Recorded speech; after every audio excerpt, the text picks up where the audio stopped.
Assalamualaikum warahmatullahi wabarakatuh. Perkenalkan, nama saya Dita Husnasabila dengan nomor induk mahasiswa 211FI03016. Di sini saya akan menjelaskan mengenai upaya pemberantasan korupsi, yang dimana video ini saya buat untuk memenuhi salah satu tugas mata kuliah Pendidikan Budaya dan Anti Korupsi. Baik, kita langsung saja. Di sini sebelumnya saya akan menjelaskan mengenai korupsi, yang dimana korupsi ini adalah sebuah perbuatan yang buruk, seperti penggelapan uang, penerimaan uang sogok, dan sebagainya. Korupsi juga dapat diartikan sebagai penyalahgunaan uang negara seperti perusahaan, organisasi, atau yayasan untuk keuntungan pribadi bahkan orang lain. Pengertian korupsi ini secara gamblang telah dijelaskan dalam 13 buah pasal dalam Undang-Undang Nomor 31 Tahun 1999 yang kemudian diubah menjadi Undang-Undang Nomor 20 Tahun 2001. Dari sudut pandang hukum, tindakan pidana korupsi secara garis besar memenuhi unsur-unsur seperti perbuatan melawan hukum, penyalahgunaan kewenangan, kesempatan, atau sarana untuk memperkaya diri sendiri, bahkan orang lain, ataupun korporasi, serta merugikan keuangan negara ataupun perekonomian negara. Penyebab korupsi ini bisa bermacam-macam, bisa dari internal maupun eksternal, tergantung konteksnya. Biasanya media sering mempublikasikan kasus korupsi ini yang berkaitan dengan kekuasaan dalam pemerintahan, yang pada faktanya korupsi sebenarnya telah terjadi dari hal-hal paling sederhana sampai hal-hal yang paling kompleks. Korupsi sekarang ini banyak dikaitkan dengan politik, ekonomi, kebijakan pemerintahan dalam masalah sosial maupun internasional, serta pembangunan nasional. Setiap tahun, bahkan mungkin setiap bulan, banyak pejabat pemerintah yang tertangkap karena melakukan tindakan korupsi.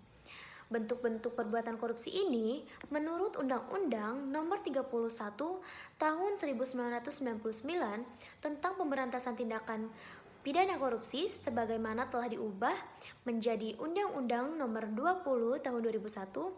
Korupsi dapat diklasifikasikan seperti merugikan keuangan negara, suap menyuap, penggelapan dalam jabatan, pemasaran, perbuatan curang dalam hal apapun, benturan dalam pengadaan, dan gratifikasi. Dalam rangka pemberantasan korupsi juga perlu dilakukan penegakan secara terintegrasi, adanya kerjasama internasional, dan regulasi yang harmonis. Upaya melakukan pemberantasan korupsi pun bukanlah hal yang mudah, meskipun sudah dilakukan berbagai upaya untuk memberantas korupsi, tetapi masih saja terdapat beberapa hambatan dalam pemberantasan korupsi. Operasi tangkap tangan atau OTT sering dilakukan oleh KPK. Tuntutan dan putusan yang dijatuhkan oleh penegak hukum pun sudah cukup keras. Namun korupsi masih saja tetap dilakukan. Bahkan ada pendapat yang menyatakan bahwa yang kena OTT adalah orang yang sial atau apes. Bahkan, upaya pemberantasan korupsi di Indonesia pun sudah dilakukan melalui berbagai macam cara. Namun hingga saat ini masih saja terjadi korupsi yang dilakukan oleh berbagai lembaga. Terdapat beberapa bahaya sebagai akibat korupsi, yaitu bahaya terhadap masyarakat ataupun individu, kemudian generasi muda, politik, bahkan ekonomi bangsa serta birokrasi. Selain itu juga terdapat hambatan dalam melakukan pemberantasan korupsi, antara lain yaitu seperti hambatan struktural, yaitu hambatan yang bersumber dari praktik-praktik penyelenggaraan negara dan pemerintahan yang membuat penanganan tindak korupsi ini tidak berjalan sebagaimana mestinya.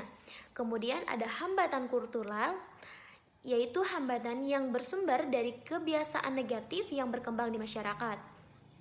Kemudian ada hambatan instrumental, yaitu hambatan yang bersumber dari kurangnya instrumen pendukung dalam bentuk peraturan perundang-undangan yang membuat penanganan tindakan korupsi ini tidak berjalan semestinya. Kemudian ada hambatan manajemen, yaitu hambatan yang bersumber dari diabaikannya atau tidak diterapkannya prinsip-prinsip manajemen yang baik, dan juga yang membuat penanganan tindakan pidana korupsi ini menjadi tidak berjalan sebagaimana mestinya. Namun, bagaimana sih cara untuk memberantas korupsi dengan hambatan-hambatan yang kemungkinan terjadi tersebut? Nah, ada 3 strategi yang bisa dilakukan untuk memberantas korupsi, yaitu represif.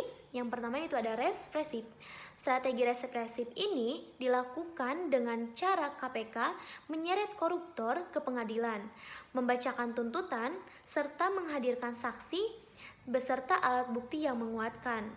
Kemudian yang kedua ada perbaikan sistem, yang dimana dalam strategi perbaikan sistem ini KPK memberikan rekomendasi kepada kementerian atau lembaga terkait untuk melakukan langkah-langkah perbaikan.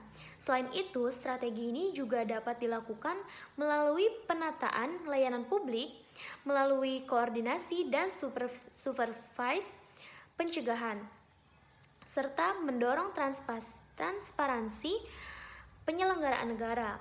Untuk mendorong transparansi penyelenggaraan negara ini, KPK menerima LHKPN, yaitu laporan harta kekayaan penyelenggaraan negara dan gratifikasi. Kemudian yang terakhir ada edukasi kampanye, yang dimana edukasi kampanye ini dilakukan sebagai bagian dari pencegahan dan memiliki peran strategis dalam pemberantasan korupsi.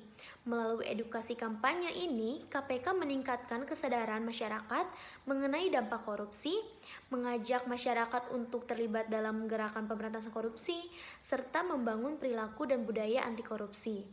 Kemudian kegiatan edukasi dan kampanye ini sebaiknya dilakukan tidak hanya kepada mahasiswa dan masyarakat umum, tetapi dimulai dari anak usia dini, taman kanak-kanak, dan juga sekolah dasar.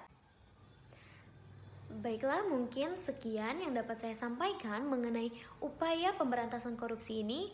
Semoga apa yang saya sampaikan dapat bermanfaat, khususnya untuk saya pribadi dan juga umumnya untuk kita semua yang menonton video ini. Mohon maaf apabila masih banyak kekurangan dalam penyampaian ataupun penyebutan kata. Saya ucapkan terima kasih. Wabillahi taufiq wal hidayah. Wassalamualaikum warahmatullahi wabarakatuh.